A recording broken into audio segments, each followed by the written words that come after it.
Esker bereziak Usurbil 1926 elkarteari posible egin duzuelako garai horretan gertatutakoak gogora ekartzea. Familiaren bizipenetik abiatuta esan, Osaba Josemari ez dela egona ahaztua, baina bai, hor eskutuan, gordea. Gure atxonamonak eta Josemariren anai arrebak present izan dute beti, baina ahots isilez, aipatu ezinez. Hitzak berak erakarriko balu bezala tamaina handiko minaren bizipena.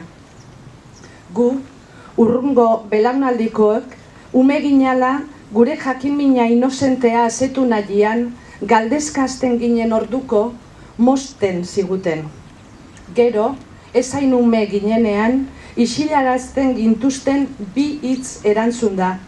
Eta laizter konturatu ginen, ezin genuela galdetu ere egin. Gai hori tabua zela.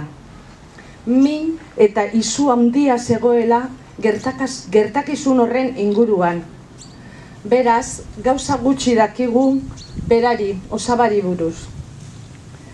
Gaur egun, oraindik min handia eragiten du, baina aipa daiteke. Aipa daiteke gizartean ere, orain dela urte batzuk gaiari tiraka hasi eta ana hemenka agertzen joan direlako testigantza garrantzitsuak. Hori ispilua izan da. Eskerrak soka horretatik tiraka hasi eta jarraitu duzuen hoi. Gure familiak sorte handia izan zuen gorpua errekuperatu zuelako. Beste usurbildarrek ez zuten izan hori ere. Itxaropen bat izan zuten eta izan genuen. Justizia. Ez dezagun ahaztu frontetik aparteko ekintza bat izan zela. Krimena, hilketa. Anai arrebak, hurbilekoak, justiziarik ikusi gabe joan ziren eta joango dira. Atseden eta sosegu handia hartuko zuten justizia izan balute, baina ez dute izan. Ordaina isiltasunik zitalena izan da.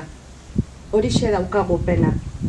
Besterik ez, mila esker guztioi etortzeagatik.